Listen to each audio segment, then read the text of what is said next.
Irreverent, entertaining, cool. You're listening to LA Talk Radio.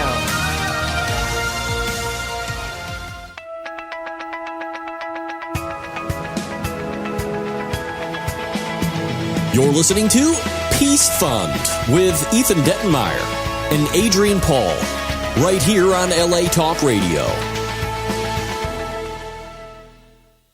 Hello, good morning. Ethan and I talking about not listening to each other. It's an interesting thing, isn't it? It's an epidemic in the studio that's causing, a lot of chaos. Well, I'm trying to set up our Yammer Peace Fund account. I'm having terrible issues trying to set up the account at the moment. I've got password changes. What is that? Verification things. What's happening? I don't even understand what all this is. No, I know. I'm it's actually trying to listen to you at this point. You're trying to listen. This is good. I'm making an effort. Okay. I mean, it's been a kind of an interesting week. How about your week? How was your week this week? Well, it's, if you want me to tell people about my week to stall for you while you sort that out, no, I can. that's okay. It's not actually all that exciting. I don't need any stalling. I could tell you about my week, but go ahead. But I want your week. Well, have you done anything interesting this week? Any charitable stuff you've done? Any? With me, it's all about Christmas and producing this upcoming Christmas record. That's true. Yeah, you do. Yeah. So, and I need to get you on that. We have to actually, at some point during this broadcast, lay in a Merry Christmas greeting between the two of us that the editor can lift and put on the album. Do we have to sing music with it? You can. We don't have to. Okay. Some people, there's a lot of great artists on the album, so they would probably put any attempt we have at singing It's a to shame. really shame. I could do a jingle in the background. Jingle. I know you're capable. No? I think you can actually sing, can't you? No, don't. No? No, it You're a my dancer. daughter actually is pretty good. My Yeah. daughter's actually pretty good. She actually sings. I thought you were a singer. Wow. No, I was a dancer. You're absolutely right. I should listen more. You should listen more. Yeah, you I should. should. It's part You're just of a the process. matador, not just. Oh, don't start. Don't start. I will never live that down with you, will I? You know what? Honestly, I would have loved that gig. I would have loved to have been in a Duran Duran video at that time. I know. Especially because I was 10 years old. That would have been the hottest thing. I would have done anything in a Duran Duran video to be around those, the ladies on that set and the band, to be able to talk about it for years. Yeah, I was 21 at the time, I think. Well, it doesn't matter. It's not set geographically for me. It was all. No. I did some very. It's all one and big stupid adventurous things. blur. It's actually interesting. I was watching. So I can't remember what I was watching the other day. It was talking about. Actually, no. I was watching Robin Williams on David Letterman, and then they were talking about. I watched another thing. It was the tribute to him, and then it was actually also the. Which one was it? It was one of the Entertainment E-Weekly or one of those. They had another interview, and he was saying, they said, you had a lot of problems. You went into rehab. Why did you go back into rehab? He said, well, it was in 2005, I believe it was, or 2006. And he said, at the time, when I was younger, at that point, I had a new child. He had something else happen in his life, and he said, no, now it's time to be sober. It's not right. But prior to that, you're young and stupid, and you think anything can happen. And yeah, that's what happens. When you're 20 years old, you're invulnerable. You don't need to, it doesn't matter. And I kind of had the same thing. Some of the things I did, some of the things I think of I did were like really dumb and could have got me into a lot of trouble. You can always point those out to me, and I'd be happy to remind you of all your stupidity when the time suits me. But the reality is you need to have some experience, I think, in this life in order to become the finer person you can be. Yeah, well, really the funny thing you should say that I had my car broken into again this week. Outside my house. We've had this issue before. I've had my Halloween decorations stolen outside my house. Well, that was me. Remember that? So that, I know who took. I wanted those Halloween decorations, and I needed them. So I actually admit I took those. But stuff for them. Like, oh, but why do you steal a car cover? I don't know. They probably just opened it and went, oh, the car covers are expensive. They cost $150, $200. Yeah, but are you going to go to the trouble and say, okay, here's a car cover, I'm taking it, so I can get maybe $25 from this guy? I don't, really? Don't. Just the way they talked to me. They had somebody else come in professionally. They pulled out my bag, my jacket, my toiletries, all this stuff. They just lifted it. And I've had my house broken into when I was, back in the. So when 90s. You were at St. Bart's in the Caribbean, shooting let's leave that your alone. well-known, rather famous, iconic television show, you had to deal with the maids possibly rifling through your belongings. No, I knew. Hard to let be Adrian me Paul, tell you isn't it? something. It was really funny because when I was actually in there, I mean, we're going off topic here. We should be talking about something else, which we'll get to. But I was there, and I had a diary, and I put my diary inside. I wrote a diary every day about what was happening, all that stuff, and I stuck it inside my suitcase, inside the suitcase.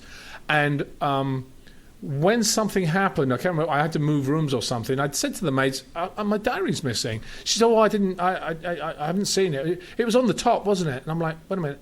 I never left it out. It was always inside my suitcase.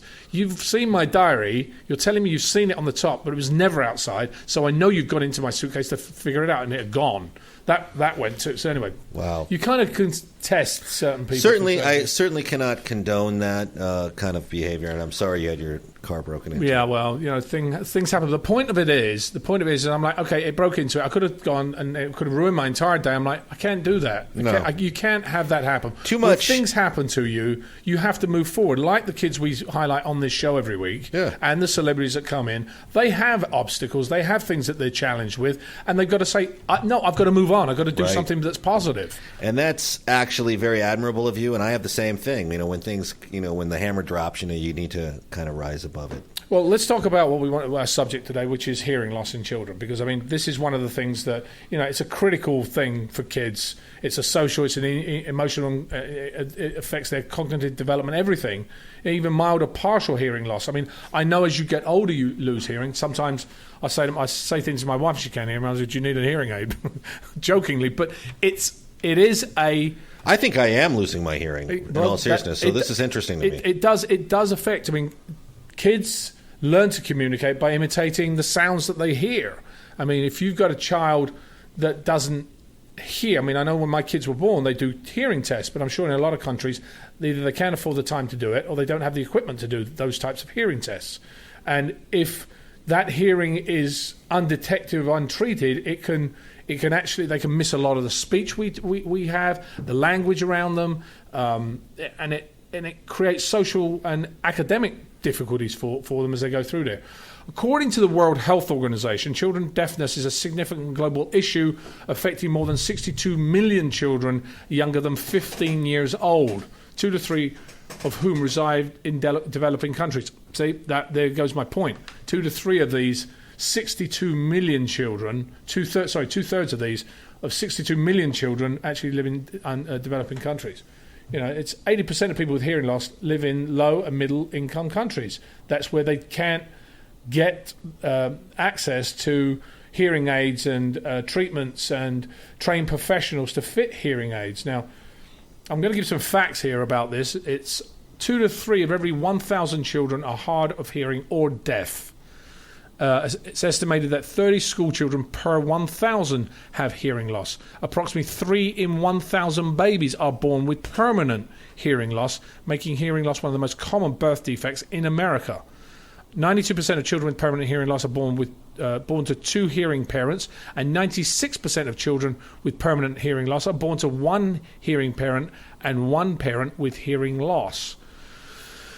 Ooh, wow. Every week we come up with stuff this way, and I hate figures, but we've got to put figures on this show because it's important to sort of highlight these issues. Now, benefits of early detection. Did you put your kid through early detection for hearing loss when she was in the hospital? You know what? My wife was actually gracious enough to go through all that because she was able to stay home for a while and actually went through all those motions. Right. Well, during the past 20 years, there's been a revolution in how we identify and educate children with permanent hearing loss in the United States. They have the same basic capacities of learning and language as other children when they're born with hearing impediments, but they can reach their language potential on par with hearing peers if they receive appropriate educational programs and support as soon as possible. And this is one of the things, guys, that I've always said.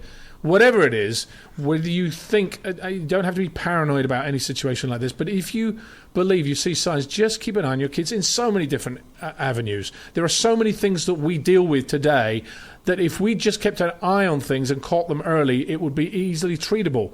The longer we leave things, the more difficult they are to treat and the more pain it will be for you and your family and friends if your child goes through medical treatment or worse because of your not taking appropriate action or identifying these things early enough. Screening and diagnosis. Here we go. Hearing screening can tell if a child might have hearing loss. Hearing screening is easy and not painful. In fact, babies are often asleep while they're being screened, and it takes a very short time, only a few minutes. So if you're at the hospital, if you have a new baby, go out there and make sure that they do a hearing loss on your child. Say, have you done a hearing test on them? Doesn't matter where you are. Doesn't matter if you go to a different place. If they can't do it, then when you take the baby out of the hospital, do it. Go out there, and I know you're tired. I know you're going to be, exhausted from having the baby, but the joy of having that baby will soon be replaced with something else if you don't identify the problems.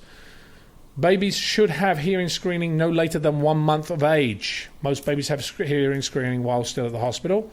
And if they don't pass the screening, it's very important to get a full hearing test as soon as possible, no later than 3 months of age.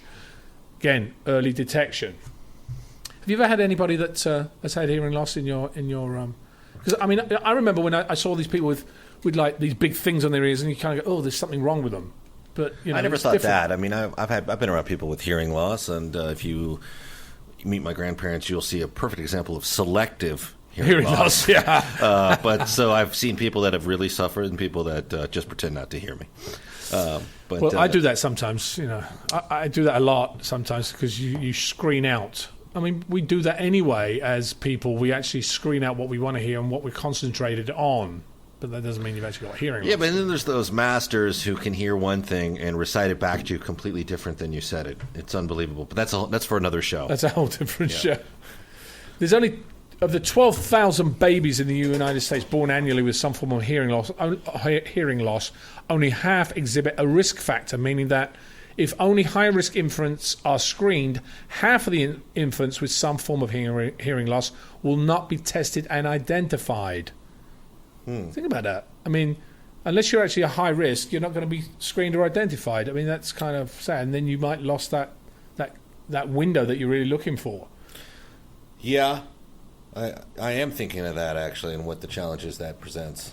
They actually got another statistic here, and I'm dumping all these statistics on you this morning because, I think you need to know 92% of all newborns are screened for hearing loss shortly after birth. Only 54% of these babies actually receive the recommended hearing evaluation.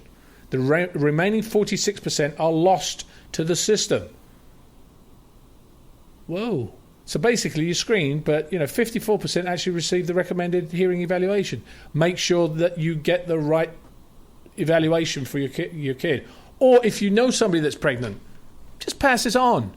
This is what the show is about. It's about sending information out to people that you know and people that you might know and say, have you done this? I heard that X. And you can pull up any fact that you want.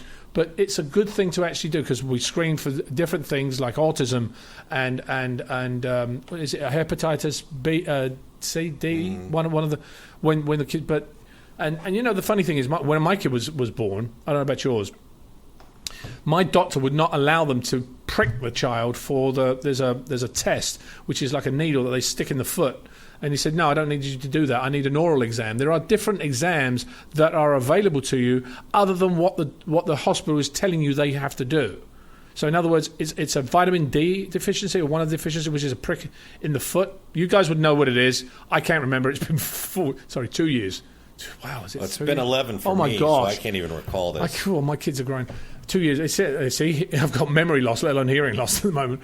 But it's an oral. You can take it orally instead of actually. So you imagine this: you just come out of the nice, safe womb. It's all nice and dark and quiet, and all you're hearing is muffled sounds outside. And suddenly you hear, and somebody's going to jab things in you immediately. Right. You're not going to be too happy about that, no. I would say. So there are other forms of helping your children. That's interesting. I do not recall that test. You don't recall that test? It's funny, but that's what I'm saying. So a lot of times, I'm just 2 years with my child, and those it's kind of just gone out the window now. Your family's hilarious, though. I got to say, there's nothing quite like being in the room with the Pauls. It's great to see those kids around. Oh my God! And I love the amount of exercise they give you. Yeah, my son definitely. He's got this ha-ja going on. I'm like, oh God, yes. where did you get that from? Then I watched the TV this morning. It was some program they watched. They watched TV like for about 40 minutes in the morning, and then they might get a movie sometimes in the afternoon, because we really keep them out and busy, because I think that's very important to keep them away from mobile devices. Although my son picks it up and gets the iPad and the thing, and I'm like, no, put it down. But he's, no! I'm like, technology is just taking over the kids' lives these days. And the other thing is, actually, it's interesting, hearing loss we get during our lives because of the things that we actually put into our lives, like loud music. Right. I mean, it's funny because my son, when I'm in the car, my son and daughter are in the back of the car, and when the music comes on, he likes certain music. He says, turn it up. So my daughter's like, no, turn it down. And I'm thinking, oh God, you're going to be one of those kids that's going to be standing in front of those big, 4-foot subwoofers right in front where it's going. I do feel I'm going deaf. Actually, I'm suffering from hearing loss, and I think that the primary culprit is AC/DC's Back in Black. I think I know exactly who destroyed my hearing. But that's what it is. I mean, and you don't think about it when you're at that time, but later on in life... I mean, these go to 11. The reason that's so funny is because everyone tried to crank their amps past 10. Well, let me tell you, when I was in London, when I was younger, I would go to a lot of reggae stuff. And I remember being at one club, whatever we had, and they had these speakers that were several very large. They were at least 4 or 5 foot tall, big speakers. And the vibration, I was standing 30, 40 feet away, and it was going through me. And I'm like, and there's a guy standing there right next to the speaker. Yeah. I'm like, brilliant. Dude. That's great. That's you in a reggae environment. I'm trying to picture that, but that's brilliant. That was where I grew up on Bob Marley, and a lot of Steel Pulse and all the reggae stuff. Peter Tosh, Jimmy Cliff, yeah. The harder they come, anyway. Look at you. Wow. Oh, man, I wish I had my camera going just now. That would have been I'm going to get my dreads out in a minute. No, not anymore. Wow. Let's talk about hearing loss in children. There are 2 types of hearing loss in children, congenital and acquired. Now, what is congenital?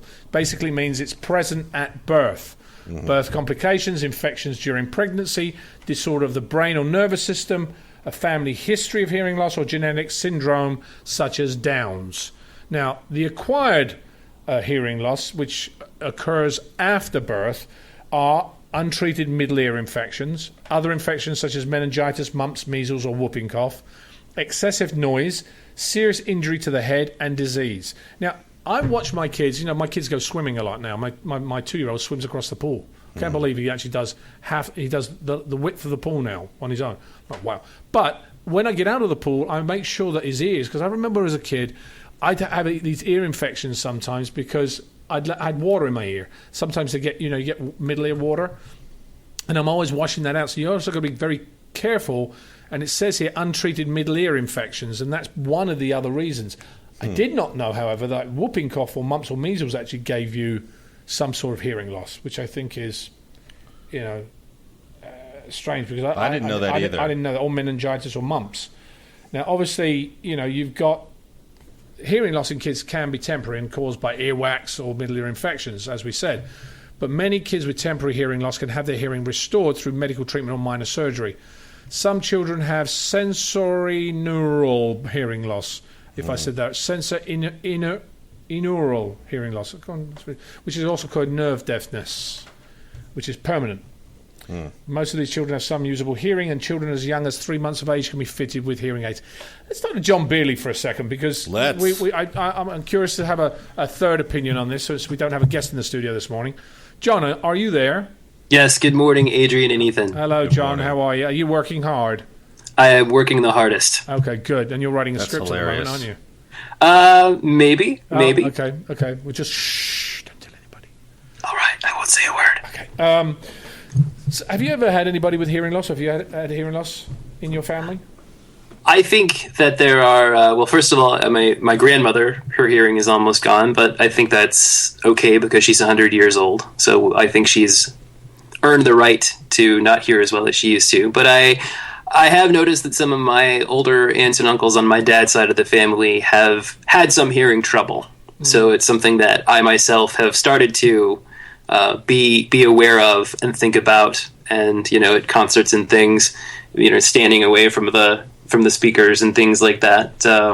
I've also listened to lots of movies and music in my time at pretty high volumes. So it's something that I'm starting to start really thinking about. As much as I love movies and music, the thought of not being able to hear those things or hearing family and friends and all those other things like that, it's a very scary thing. It's very scary. They say that there's approximately 12% of all children of ages 6 to 19 have noise-induced hearing loss, which is basically sometimes permanent and almost always preventable. I mean, it's like you said, stay away from it. I mean, I know kids do what they do, and you're 15 years old or you're 12, 13 years old, and they want to do what they want to do. You can't stop them from doing that, but it might be an idea just to broach it with them, perhaps.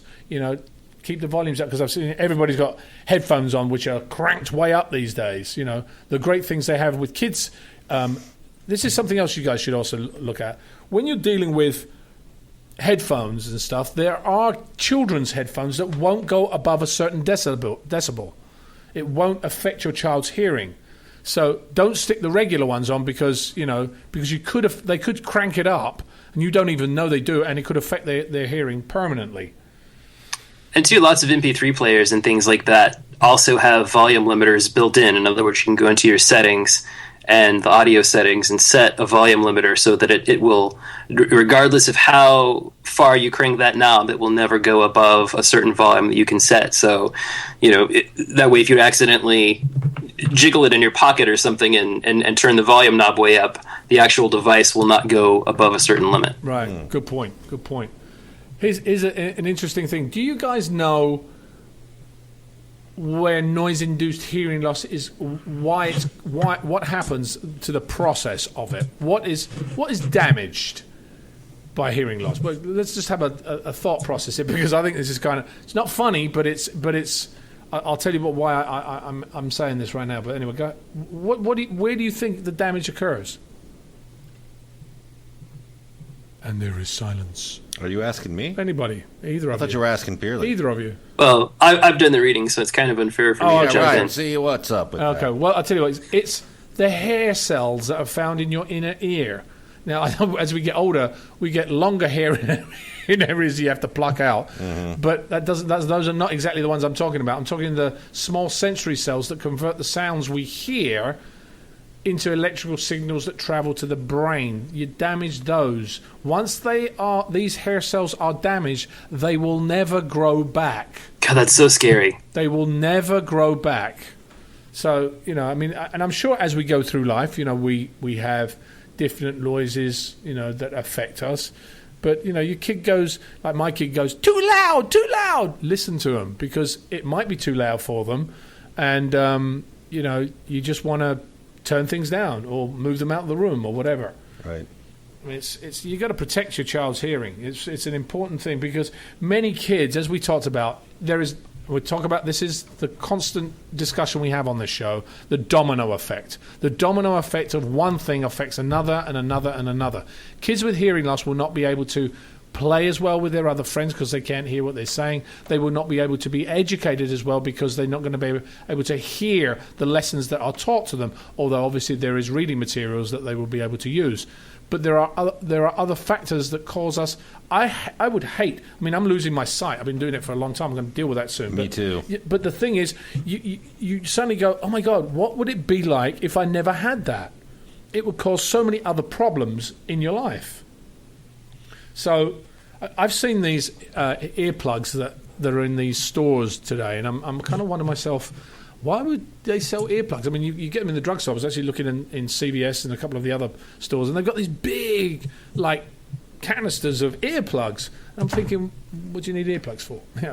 But if you go to like car races, firework displays, sporting events, concerts. You want to hear the stuff, absolutely, but you might want to tone it down a little bit. That's what those earplugs are for, especially if you have kids. Did you ever do that with your kids, Ethan? Yeah, I did that all the time. Yeah, because, I mean, you have to protect those ears because, again, those are new cells. As we get older, the cells will get a little bit more warm, but they're new cells. So you've got to protect them. I'm glad we're actually having this conversation because I tend to think younger parents are completely oblivious to a lot of this. That's the point. I mean, you need to. That's why we do this. Yeah. You've got to. As older, you get more information.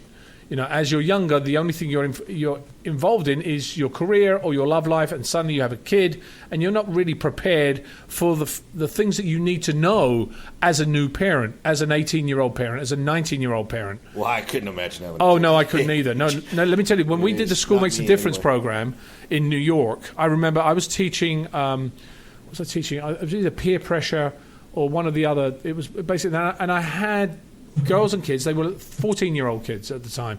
A lot of the time we taught kids that were 9 years old, 10 years old. But these were like 14-year-old students, 14, 15-year-olds max.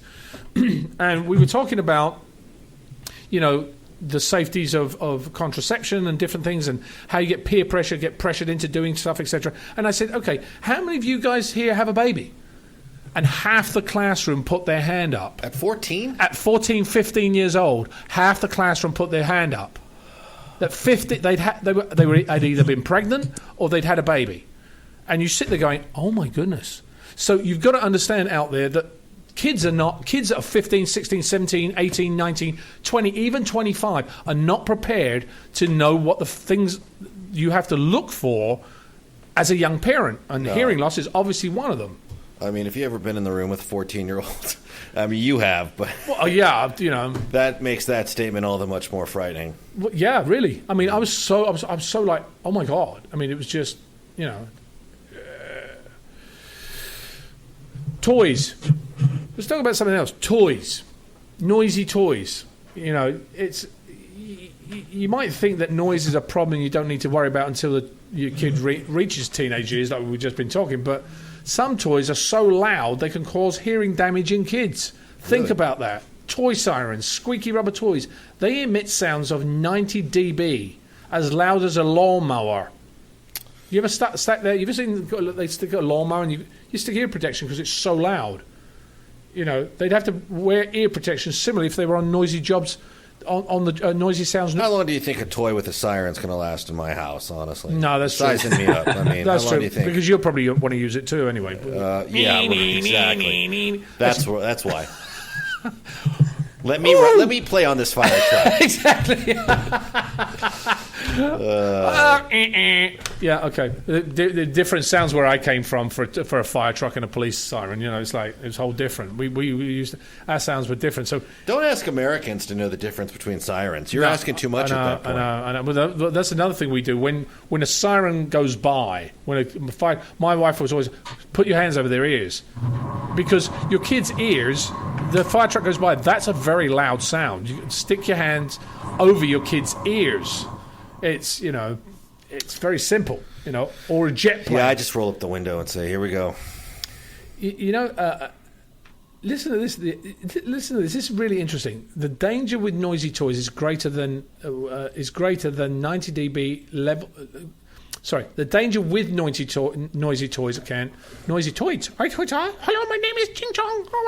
The danger with noisy toys is greater than 90 dB. It basically implies that when held directly to the ear, as kids often do, this toy actually exposes the ear to as much as 120 dB of sound, which is equivalent to a jet plane taking off. You ever been near a jet taking off? Yeah. Yeah. Noise at that level is painful and can result in permanent hearing loss. So you got other things also that include cap guns, talking dolls, vehicles with horns, sirens, walkie-talkies, musical instruments, and toys with cranks. Be aware of these toys your kids can play with them, but just be aware where the kids are using them. Better use them outside because the noise dissipates. Before purchasing a new toy, listen to it. If it sounds too loud, don't buy it. Very simple. Well, that's if it's got batteries in for you to take that very smart test. Right. You probably don't. Now, I want to say something too, because I was actually at an event about a month or so ago, called the Starkey Hearing Foundation, which was a fantastic event. We discussed it here, that how much they raised that evening. Right. What was really inspiring to me was seeing a CEO of a company decide that his product needed a greater reach than just selling it. It needed to be donated. It needed to be used for kids in developing countries. I believe that Starkey Hearing Foundation is somewhere, in about 100 countries now. Their mission, So the World May Hear, is basically about bringing understanding between people through caring and sharing. Right. But this is what was impressive to me was everybody at some point is touched by the goodness that is given to them, and people like the CEOs of this company feel that they need to give something back. So I want to impress upon you, if you become a CEO, if you become in a position where you can give back, give it back, because it's a very interesting organization. They do. I mean, I attended it. The awards gala, which raised $8.7 million. That's a staggering amount. It was very impressive. It was amazing. It was an amazing event because they had some very good speakers and performers and very notable. Did you speak? No, I'm not even important enough. I'm like a fly on the wall in that type of organization. You're talking about Hillary Clinton, and you had John Legend playing, and you had honorees from different countries. Let's not take away from what you offer a place. In all honesty, I mean, I personally think you are very good at getting a message across. And yes, Hillary Clinton may be in the audience along with John Legend, but I think you could. Not in the order of speaking. You asked about speaking. They were actually speaking. I'm actually going to tomorrow night. I'm actually going to the pre-Emmys awards for celebrities who have. Have dealt with charitable organisations, or they have given back a lot to charity, and that's one of their. I'm not honoured. Some of the Emmy nominees, I believe, have done that. So I'm actually going to be, attending that event. So it should be rather interesting tomorrow night. Again, there are other organisations as well that help. Global Foundation for Children with Hearing Loss, which is childrenwithhearingloss.org. It aims to make a direct and lasting impact in the futures of thousands of deaf and hard of hearing children around the world by providing them with access to the hearing technology, education, and local resources they need to become contributing members of society. They've trained over 220 teachers, 270 families, 125 medical and other professionals. They've really, they fit. A lot of children across developing countries, so you can have a look at their website as well. John, I want to actually bring you in because it's time for the Hero of the Week, I do believe. Yes, before we get to this week's Hero of the Week, who fits in perfectly with the topic that we've been talking about today, I wanted to give a couple of really quick updates on some great things that our previous heroes have accomplished. Livy's Hope. We've talked about that organization many times on the show. A few weeks ago, we had the Scheinman family on. They have twin daughters, Haley and Livy. Haley is perfectly healthy. Olivia was born with very severe epilepsy. She is unable to speak. She had a portion of her brain removed and another portion of her brain disconnected to try to stop the massive seizures that she still has 10 years later. And it's done some good, but she still suffers from massive seizures all the time. And as we spoke when we talked about that as our topic, epilepsy is one of those chronic illnesses that we still don't even completely understand why it happens. So research is extremely important.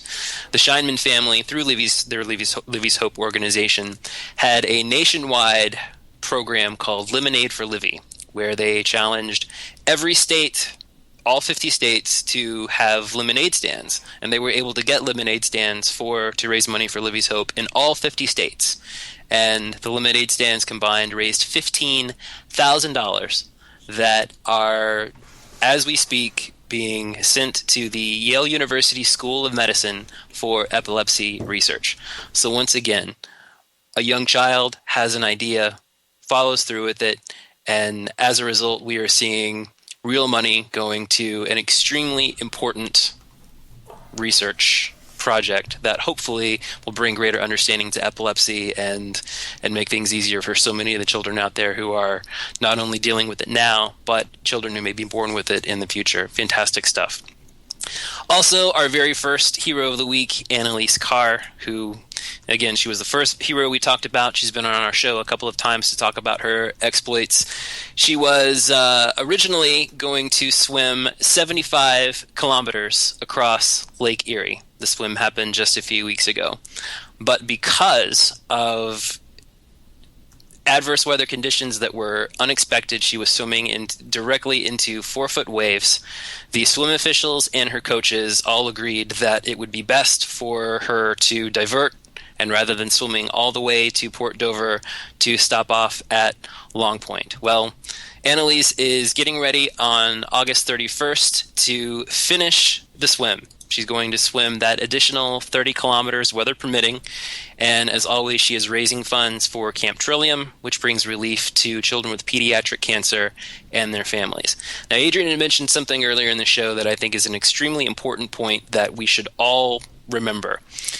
Annalise originally wanted to volunteer to work at Camp Trillium, just as a volunteer. Camp Trillium says, "We're sorry, Annalise, you have to be 18 years old in order to volunteer." So since she couldn't volunteer she wanted to do, she decided she would help them in another way, and that's what inspired her to do her first swim and her second swim, which together have raised well over $400,000 for those kids. Now, if she had been able to volunteer, she would have been an incredible volunteer. That's, obviously she would have been fantastic at that. But because she was told no because of rules and regulations, she found another way. And as a result, $400,000 that otherwise probably would not have been raised is now actively helping those kids and their families. So if you come across an obstacle in your life, or someone tells you no, or you can't do something the way that you hoped you could, there's always another way. And sometimes that other way opens doors that you never could have imagined. And does more help than you even could have hoped for. So I think that's a very important lesson to learn. And that brings us to our new hero of the week. Well, this is. Oh, go ahead, Adrian. Sorry. Go ahead. No, go ahead. Well, back in this this is really cool. This young man's story starts back in 2012 when he was 4 years old. His name is Anthony Smith, and Anthony Smith was born completely deaf in his right ear, with only 50% hearing in his left. And he had a very large blue hearing aid that he called his blue ear because it was fairly large, and it made him sort of self-conscious. And he told his mother one morning, he's like, "I'm not going to wear this thing anymore. Iron Man doesn't need a hearing aid. Thor doesn't need a hearing aid. The Incredible Hulk, Captain America, those guys don't need hearing aids, so I'm not going to wear mine anymore." So his mother decides, well, gosh, what am I going to do? So Mom, Christina D'Allesandro is her name, writes to Marvel Comics with a plea, and she says, look, my son is having a really hard time with, not wanting to wear his hearing aid. Are there any superheroes that have hearing impairment that you could tell me about that I could share with my son? The email is received by William Roseman, who is an editor at Marvel Comics, and Mr. Roseman said, "If there's one thing we know, it's what Stan Lee and Spider-Man taught us, that with great power, there must also come great responsibility, which means if we have the ability, we must do whatever we can to help others." And that's when the staff at Marvel Comics jumped into action. The first piece was from Nelson Ribeiro from the Collected Editions department, who worked with an artist named Manny Medeiros to draw a really cool pinup poster of Hawkeye, who is the Archer in the Avengers. He was played by Jeremy Renner in the Marvel films, who actually had lost his hearing during a storyline back in the 80s. So they sent him copies of those comic books. They drew this incredible poster of Hawkeye with a brand new hero called the Blue Ear, who was modeled after Anthony, a little boy superhero with Hawkeye. Really great poster. Marvel sends this to Anthony, and of course, what does Anthony do? He takes it to school, he shows it to all of his other kids, all of his friends. He actually goes to a school in New Hampshire, which is an institute dedicated specifically to educating kids with hearing impairments. And he takes a poster and he shows it to all his friends and says, look, we can all be superheroes too. And I just think that's a really exciting thing for someone, that age to be able to. Not a hearing aid is being bullied by his classmates. They won't play soccer with this little boy because they don't understand hearing loss and all those things. So Iron Man comes down and talks to the children and says, look, a hearing aid is just like my armor. It's a piece of technology that is used to make someone's life better. So you've got Anthony and all these kids at this Marvel event, and who shows up? Iron Man. Poses for pictures with all the kids, and then at the end of the program, Marvel Comics gives Anthony his own suit of Iron Man armor. And the poster that was made was sent to hundreds of medical offices across the country, and to this day, those materials are being used to inspire kids with hearing impairments, to let them know, that hey, this is okay, and you're going to be okay, and you can be a hero just like Iron Man, and just like our Peace Fund Radio Hero of the Week, Anthony Smith, who has brought a great deal of awareness to the problem of hearing impairment among children, and also inspiration to those very same children. So Anthony, thank you for all that you've done. Thank you for being brave. And thanks, of course, to the people at Marvel and Phonak who saw this going on and used their resources to help him help others. Anthony, well done. I mean, it's definitely along the same lines as many of our heroes of the week who, at that young age, said, I need to do something. And when they speak up and they are heard by people like Marvel or Phonak, it suddenly spurs an entire movement that nobody even thought about before. And I think it's awesome that you have children, and again, that's why we highlight children, is because their ideas sometimes can be life-changing. And I want to thank you for bringing me that one, because I think that's an awesome one. Blue Ear. I've got the poster here. It's so cool. It's such a cool little poster. So anyway, John, we're almost out of this show again. I can't believe it. It must be me being able to talk endlessly without, Well, no problem there. Yeah, I'll let Ethan have that one. Since he's been, fairly quiet for the past 2 minutes. I've been trying to do some social media. What else? You guys could have photos taken of yourselves having ice water dumped on your heads for the ALS Ice Bucket Challenge. We're in a drought. I did it last night. I'm just saying, if you guys wanted to do it as well. Yeah, we're in a drought, so I'm just going to donate. That's just something you could do. We're in a doubt. We're in doubt and in a drought. We're in doubt. Both are true. We're in a doubt. Both terms are true. We doubt the validity of the challenge. You can't even say it. And we doubt that we'll make a donation. But that is an amazing campaign that they've launched, because it's good. Originally that particular organization, I was reading it, they originally raised last year this time about 1.4 million, I think it is, something of that nature, and with this campaign they've raised over $15 million. Yeah, it's fantastic. I think it's amazing. Yeah, I did it last night with my 8-year-old nephew Oliver. So like I said, if we can do it, I'm just saying. I've already been challenged elsewhere. Anyway, listen, what else have we got? We got 4 minutes left. Christmas, young man. Oh, we got a Christmas. Let's do that right now. Let's do the Christmas. I'll cue you. So you're all in there to hear the Christmas. It's going to be on the record too, I believe. So what you're about to hear, if you're listening to this program, is Adrian and I doing a cut for an audio bumper for our Christmas record we're putting out that's going to help social services and homeless children. So we have to do it within the framework of the show because the guidelines here. So we're going to do it. The editor's going to lift it, and it's going to go on the record. So I will start and cue you. Ready? So I'm just getting ready. Let me know when you're done. Okay, I'm ready. Obviously. Okay, here we go. Ready? This is Ethan Dettenmaier. And Adrian Paul. Have a happy Christmas. We'll see you soon. Okay, we need to take... Oh, I can't. See, I wasn't ready. I wasn't ready. Okay, get ready with all the heavy breathing. I mean, it's like, come on. Well, you prepare. Do I need to project? No, you don't. You don't. I didn't even let us finish that take. Okay, go ahead. I knew we needed to take two. I was looking at you here it is. Here it is. Let's try this again. Take two. Take two. Christmas bumper, Ethan and Adrian. Hi, this is Ethan Dettenmaier. And Adrian Paul. I want to wish you a happy Christmas and a great new year. Okay, now let's do one with a little bit more excitement to it, okay? Actually, why don't we start? John Beerley, can you hear me? I can hear you. Okay, you say this is John Beerley, then I'll take it, okay? Should we say from Peace Farm Radio? Or from the Peace Fund? No? Yeah, we could say representing the Peace Fund. Okay, go ahead. All right. This is John Beerley. And this is Ethan Dettenmaier. And Adrian Paul. I hope you have a great Christmas this year and a Happy New Year. Okay, that's better. Let's try it one more time. I'm sorry, are we boring you out there? No, I think they're actually probably. I think this is probably considered quite hilarious. Yeah. This is the realities of our business. Yeah, go ahead. So, this is John Beerley. Okay, go ahead. Ready? This is John Beerley. And this is Ethan Dettenmaier. And this is Adrian Boyle. How are you today? No, sorry.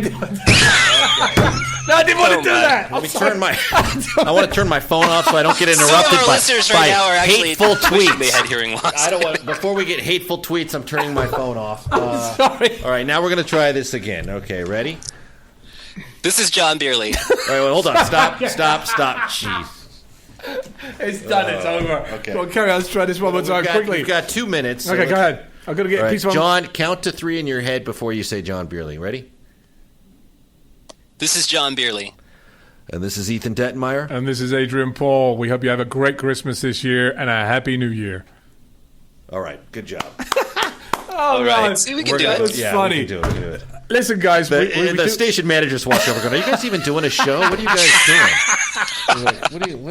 Listen, there's a lot of stuff going on at the moment at the Peace Fund. We have our new sites going to be going up very shortly. I've said that for weeks, but now it's absolutely a definite. Very close to finishing it, as well as the Peace Fund Games. We have a new competition for you out there, all you paintballers out there that either at colleges. If you're at college at the moment, we also want to bring you college guys into the games. You can contact us at the Peace Fund Games website or at the Peace Fund Games Twitter and Facebook site. We have it's going to be called a Badass Loadout. And those of you that are familiar with paintball, you'll know exactly what that is. That's your best dress. The paintballers don't just go and paintball in military uniforms. Sometimes they're in clown outfits. Sometimes they're in Superman outfits. Sometimes they're in Star Wars outfits. I want to see what your best one is. Can you do it? And can you challenge your competitors or your friends to do the same thing? I bet you can. So, watch Peace Fund Games. It's coming very soon. We've also got our Microsoft Poker Tournament. That's coming up very shortly, just prior to that. So you will check out all the information on our news site and on our Facebook and Twitter sites that are out there waiting for your dulcet comments. The Peace Fund and Peace Fund Radio on Facebook and Twitter. Thank you, John. Those are the 2 other things I've got to mention. In closing today, thank you, John. Thank you, all of you, for listening and for supporting the Peace Fund. We do have a great time on this show, and it varies each week as to how much Ethan and I banter backwards and forwards. But thank you to the Speechley family for making this show possible. And our closing quote comes from Helen Keller, who was both deaf and blind. She was the first deaf-blind person to earn a Bachelor of Arts degree. She says, and this is a very listen to the quote. You haven't if it doesn't come through to you for the first time, listen to it again. I am only one, but still I am one. I cannot do everything, but still I can do something. And because I cannot do everything, I will not refuse to do something that I can do. This is Adrian Paul and Ethan Dettenmaier. We'll talk to you next week.